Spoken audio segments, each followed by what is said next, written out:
Hello everyone, I welcome you all to my portfolio. मैं आप सभी का माय पोर्टफोलियो में स्वागत करता हूं। और हम आज से स्टार्ट करने वाले हैं आपका जो टॉपिक है, जो मॉड्यूल था, the introduction of stock market. और स्टॉक मार्केट के बारे में हम हर चीज़ पढ़ने वाले हैं। तो आपको टेंशन लेने वाली बात नहीं है, और ऐसा कुछ भी नहीं है कि मैं अगर आपको पीडीएफ से पढ़ा रहा हूँ तो कंटेंट नहीं मिलेगा। नहीं, कंटेंट मिलेगा। आप बस मेरी बातों को ज़रा गौर फरमाएंगे, ज़रा ध्यान देंगे बस मेरी बातों पर। और आपके जो डाउट्स होंगे आप वो मुझसे पूछ लेंगे। और ये मॉड्यूल आप प्लीज़ आप डाउनलोड कर लें। आपको ये मॉड्यूल डाउनलोड करके आप खुद से भी रीडिंग दें, जहाँ पे डाउट आता है आप स्पेसिफिक डाउट भी पूछ सकते हो आप मेरे से, एक बार पढ़ के भी रख सकते हो। और दूसरी चीज़ कि आप इसको मोबाइल वाले एप्लीकेशन में भी डाउनलोड कर सकते हो। मैं ये वीडियो बिल्कुल नहीं छोड़ने वाला, आई मीन आज मैं डाल रहा हूँ कल नहीं डाल रहा हूँ, नहीं, मैं पूरा हर चीज़ पढ़ाने वाला हूँ। बट मेरे को ये है कि आपका रिस्पॉन्स चाहिए। आपका रिस्पॉन्स चाहिए कि हाँ, आपको पढ़ना है नहीं पढ़ना है, आपको मज़ा आ रहा है कि नहीं आ रहा है।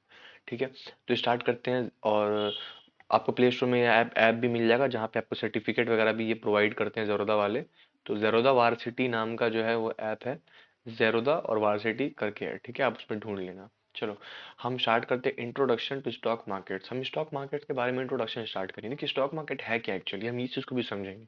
बट स्टॉक मार्केट से को समझने से पहले थोड़ा फाइनेंस को भी समझना ज़रूरी है।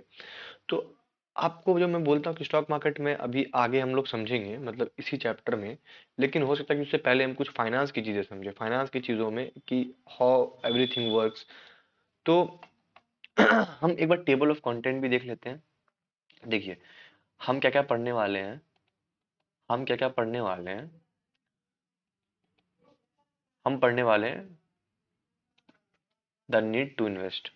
आखिरकार क्या ज़रूरत है इन्वेस्टमेंट की, आखिरकार हमें इन्वेस्टमेंट क्यों करना चाहिए, कोई तो कारण होगा इन्वेस्टमेंट करने का।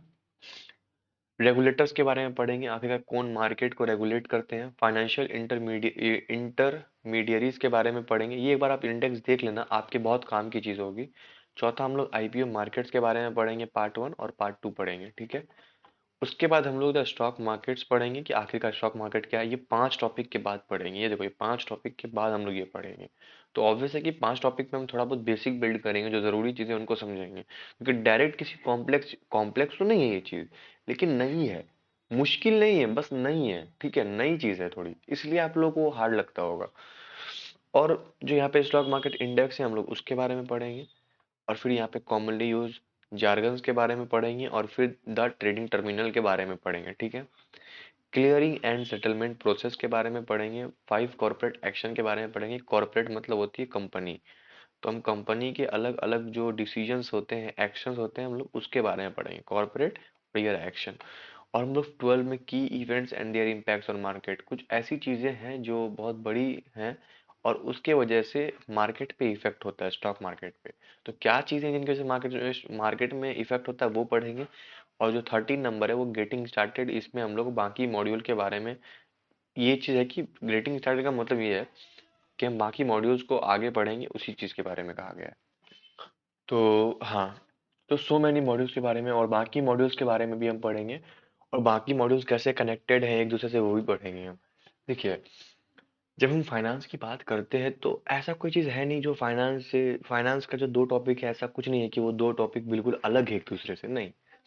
फाइनेंस में क्या है कि जो टॉपिक्स हैं वो ऑब्वियसली जो है एक दूसरे से कनेक्टेड है। चाहे कोई भी टॉपिक हो, फाइनेंस हमेशा एक दूसरे से कनेक्टेड ही होता है।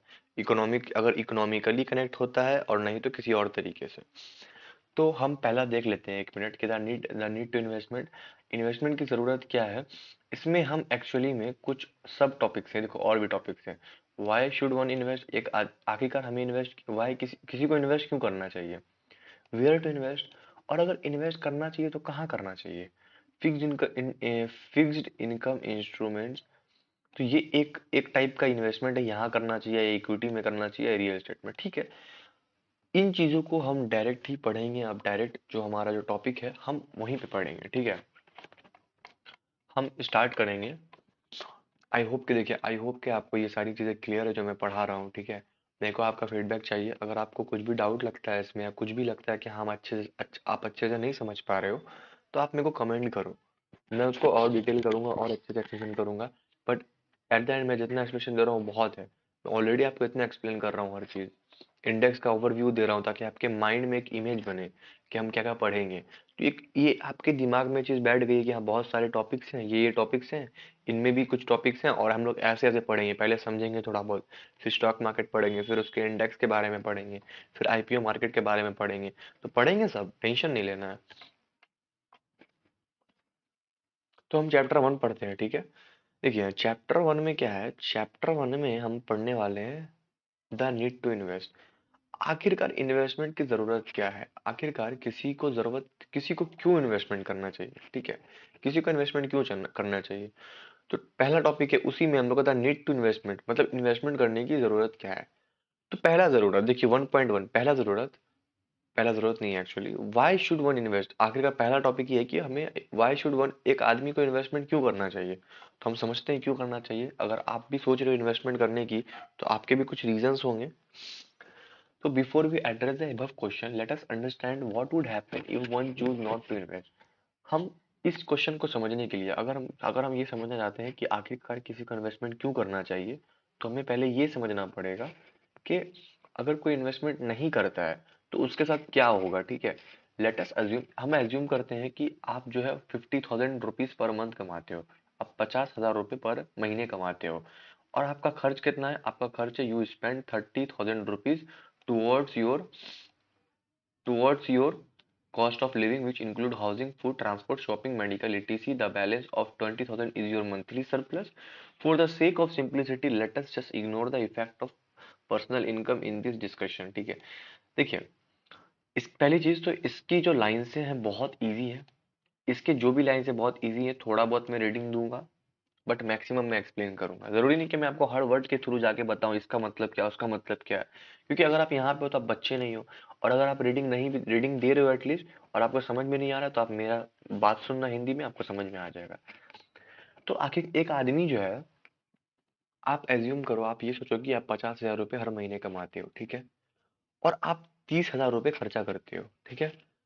30,000 रुपये खर्चा किस चीज में करते हो, देखो आप जो घर में रहते हो उसके लिए, घर के लिए, खाने के लिए, आने जाने के लिए जो आप गाड़ी वगैरह यूज करते हो उसका तेल हो गया, शॉपिंग वगैरह हो गया, जो नेसेसिटी है जैसे कपड़ा कपड़ा वगैरह, मेडिकल हो गया, मान लो कि आपका तबीयत खराब हो, डॉक्टर को विजिट करना, बहुत सारी चीजें होती है, कॉम्प्लेक्शन।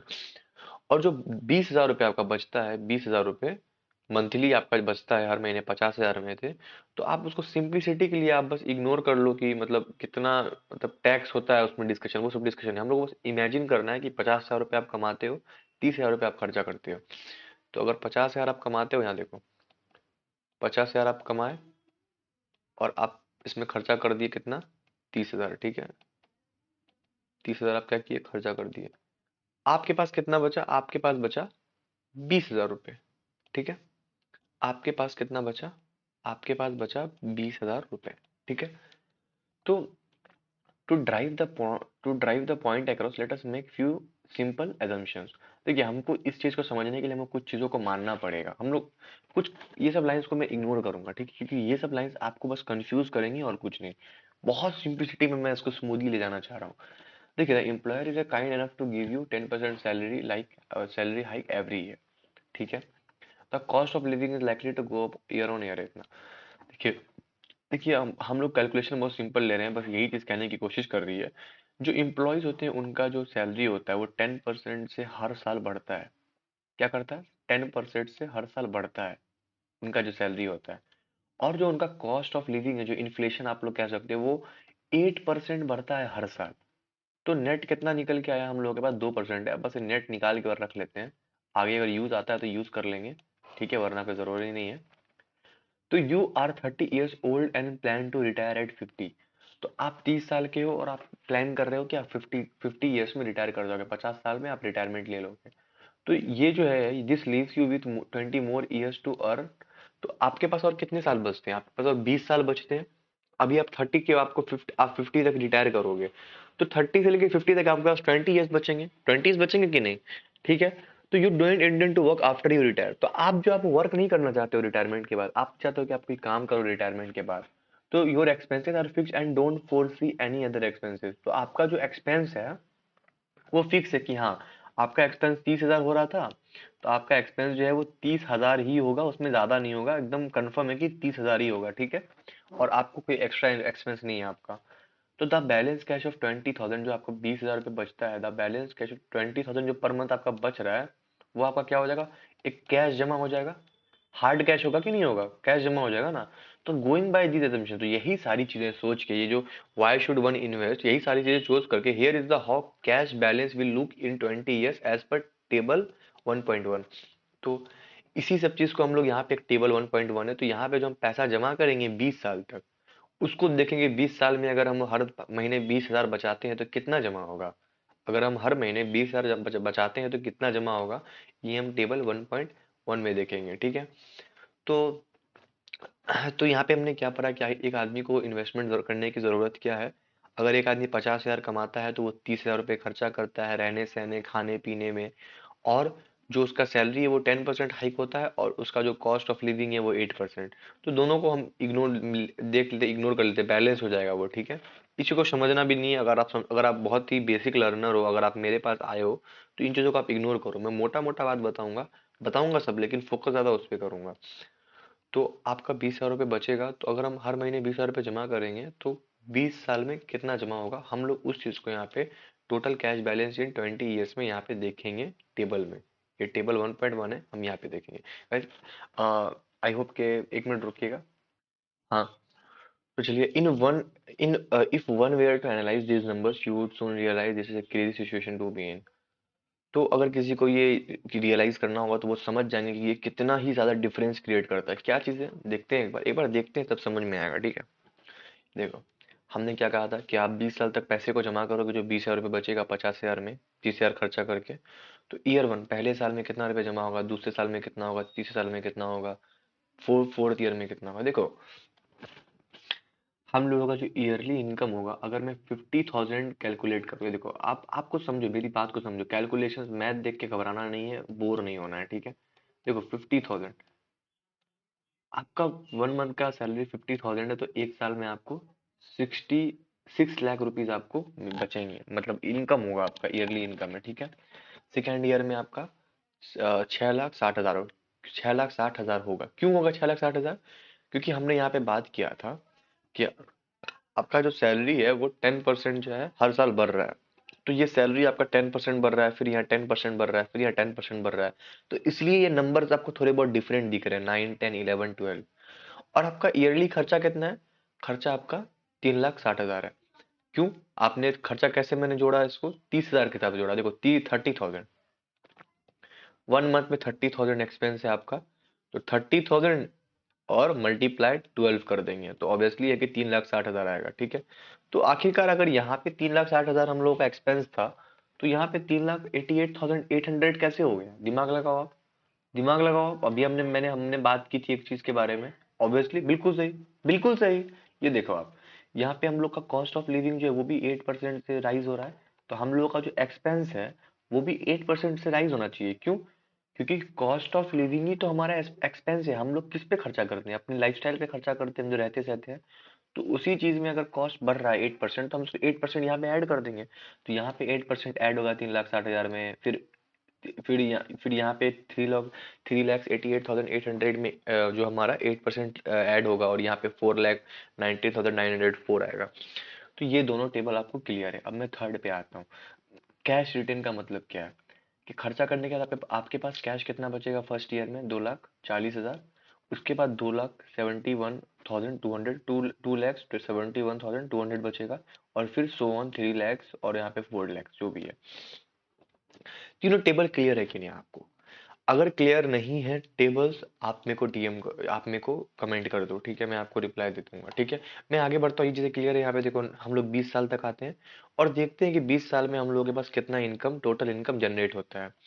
तो हम लोगों का जो ईयरली इनकम है वो 20 साल में इतना हो जाएगा, कितना हो जाएगा, 36,69,545, ठीक है। और हम लोगों का जो एक्सपेंस होगा वो 15 लाख हो जाएगा, कितना हो जाएगा, 15,53,062, ये हम लोग का एक्सपेंस हो जाएगा। तो हम लोग के पास इस दोनों को अगर हम माइनस करेंगे यहाँ पे, तो हम लोग के पास जो पैसा बचेगा, जो कैश रिटेन होगा, वो कितना होगा। ये सब एग्जाम्पल है, देखिए, ये सब एग्जांपल है, सीरियस लेने वाली बात नहीं है कि आप इतना कमाते हो कि नहीं कमाते हो। ये एक एग्जांपल हम लोग समझ जाएंगे कितना डिफरेंसेस है क्या है। तो कितना कैश बचेगा हम लोग के पास? हम लोग के पास बचेगा 21,15,893। ये कैश बचेगा हम लोगों के पास। तो टोटल इनकम यहाँ पे वैसे हम लोगों को दिखा रहा है कितना, 17,890,693। Sorry sorry sorry, 1 crore. Actually ये जो डाटा है वो मिलियंस में दिया हुआ है, ठीक है। तो मैं मिलियंस में, मैं आपको फिर भी यहाँ पे आपको जो मैं चाह रहा हूँ कि मैं आपको करोड़ से या लाख में बताना। देखो ये 100 हो गया, 10,000, लैक्स, करोड़। तो 1 करोड़, 1 करोड़, 1 करोड़ 78,90,693, ये डाटा हो गया, ठीक है। तो ये हम लोग का 20 साल में, 20वें साल में हम लोगों का अर्निंग इतना हुआ था। एक साल का अर्निंग, 20 साल का अर्निंग, मतलब 20वें साल का अर्निंग, 20 साल का नहीं, ये सिर्फ एक साल का। 20th ईयर, मतलब जब आप 50 साल के हो जाओगे तो आपको 50 साल के ईयर में जो 50वां साल होगा उसमें आप 36 लाख कमाओगे। 15 लाख आपका खर्चा होगा और 20 लाख बचेगा। और ये जो टोटल है, ये देखो, ये टोटल है, ये टोटल आपके 20 साल के अर्निंग को मिला के बोला जा रहा है। ये देखो, ये टोटल जो है, ये टोटल आपके 20 साल के अर्निंग को मिला के बोला जा रहा है। कौन सा अर्निंग? ये देखो, ये 20 साल।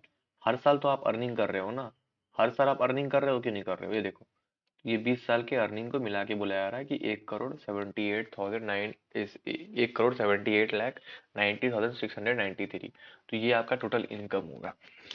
तो कैसे समझ में आया कि कैसे हम लोग इसको जोड़े हैं? चलिए आगे बढ़ते हैं। उतना कुछ खास है नहीं इस पे, सब इजी इजी इजी टॉपिक्स हैं, ठीक है। तो आइए हम यहाँ पे देखते हैं, few things are quite startling from the above calculation, ठीक है। तो कुछ चीजें जो है काफी चौंकाने वाली हैं।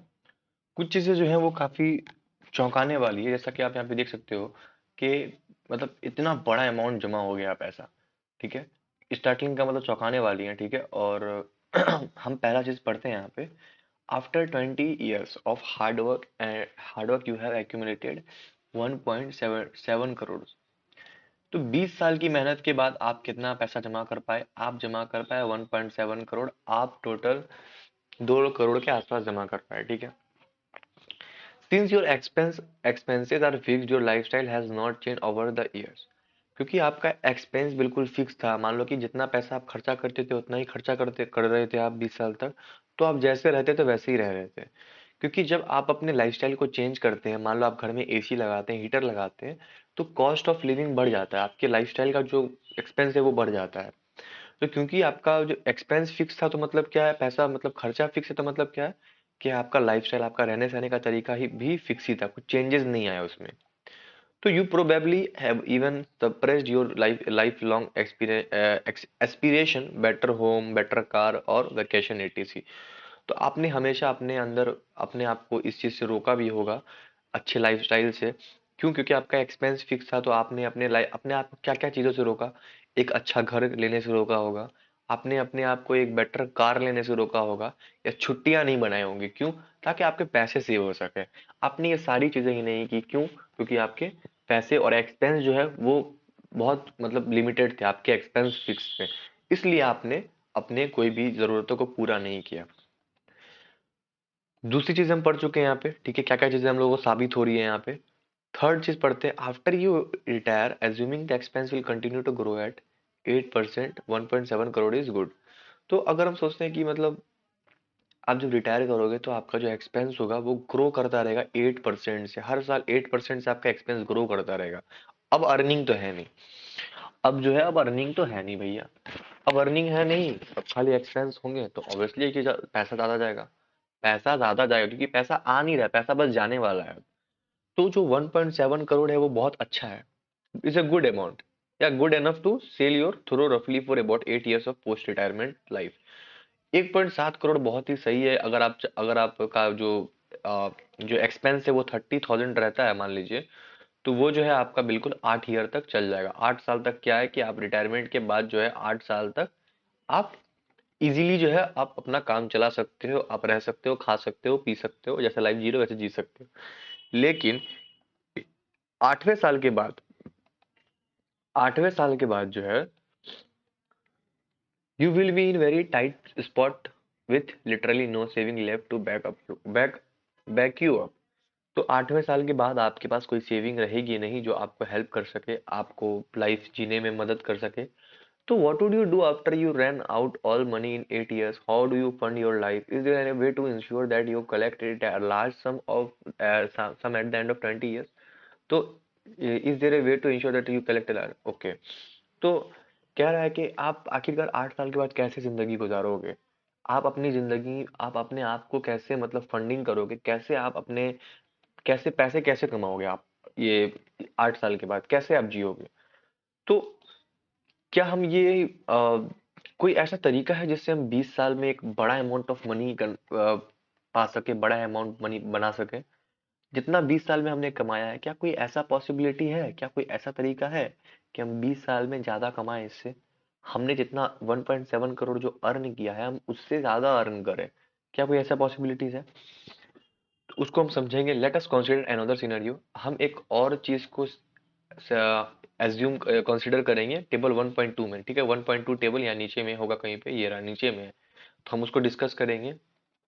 इन the following page where instead of keeping the cash idle you choose to invest the cash in an investment option that grow at, let's say, 20% per annum. For example, in the first year you retired at इतना, which when invested at 12% per annum for 20 years yield दो यहाँ पे कितना हो जाएगा, 100,000, ये 20 lakhs हो जाएगा, ठीक है?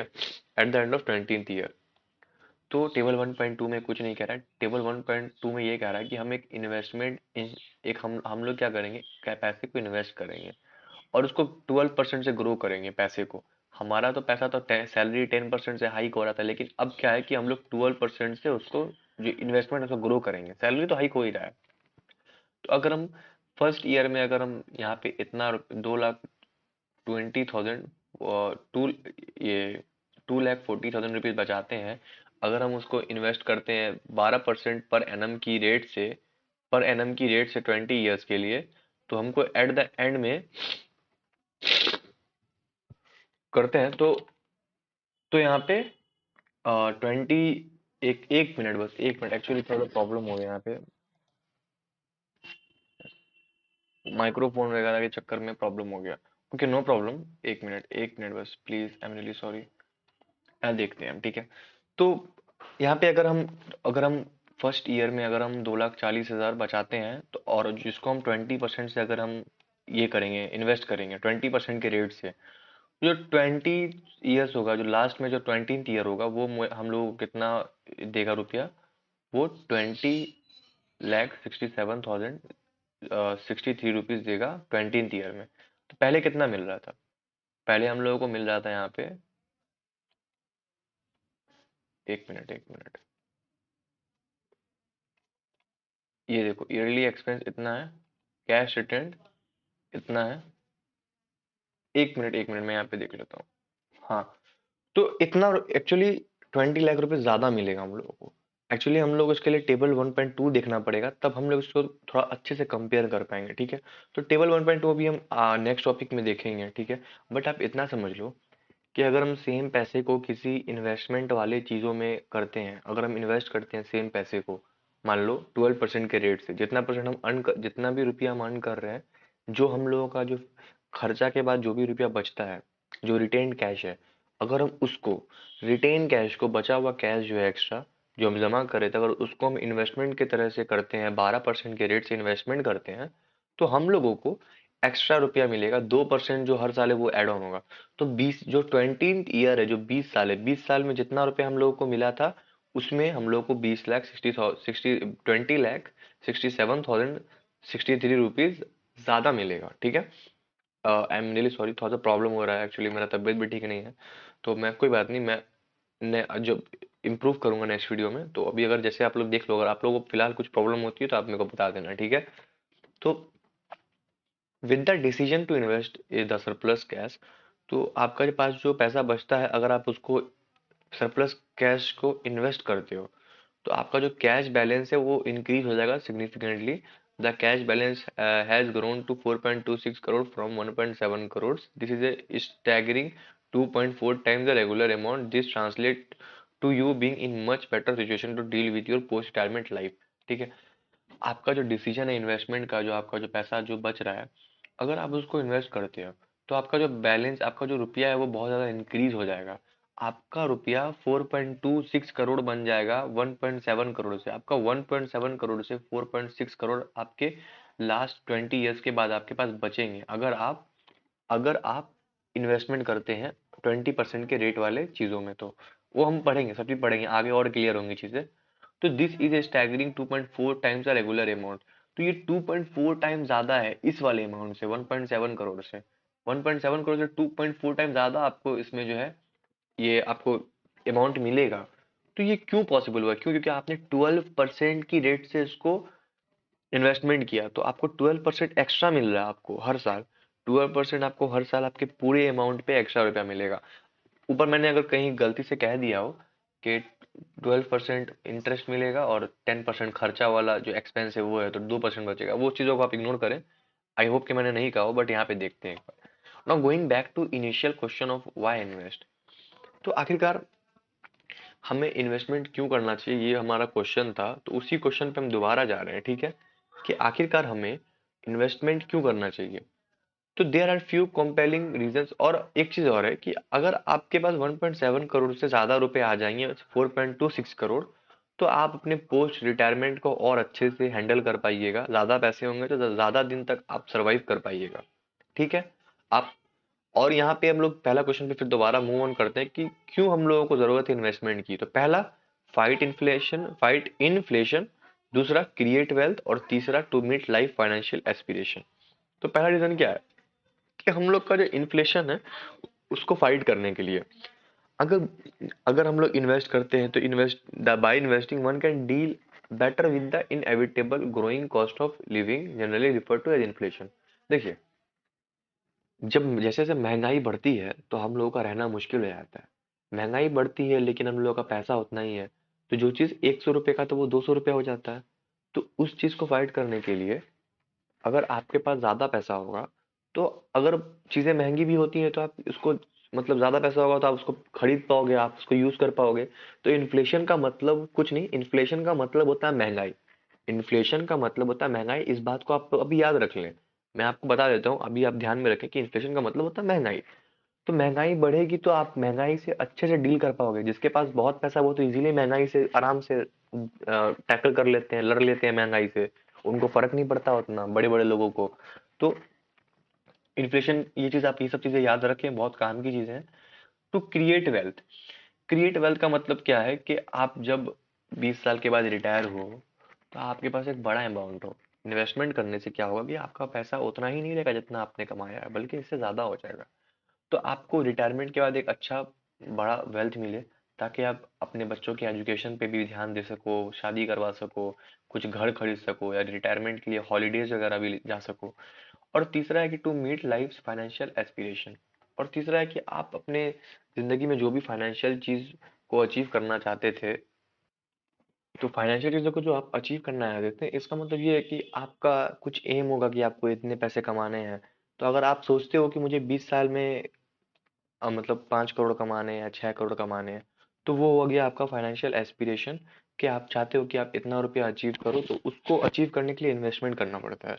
अगर आप चाहते हो कि आपका रुपया बढ़े, और कितना बढ़े, आपका एक होगा ना, कि आपका एक मन होगा कि हाँ, मुझे इस पैसे को इतना बनाना है, ग्रो करना है। मुझे इतना पैसा चाहिए रिटायरमेंट के बाद, ताकि मैं ये खरीद सकूं, मैं यहाँ जा सकूं, मैं वहां जा सकूं। तो उस चीज के लिए, तो वो चीजें यहाँ पे उसके लिए कहा गया है। और इन्फ्लेशन के बारे में हम समझ चुके हैं। अगर पैसे, क्रिएट वेल्थ का मतलब पैसा बनाना, और यहाँ पे फाइनेंशियल एस्पिरेशन का मतलब है कि अपने डिजायर डिजायर फाइनेंशियल गोल को अचीव करना।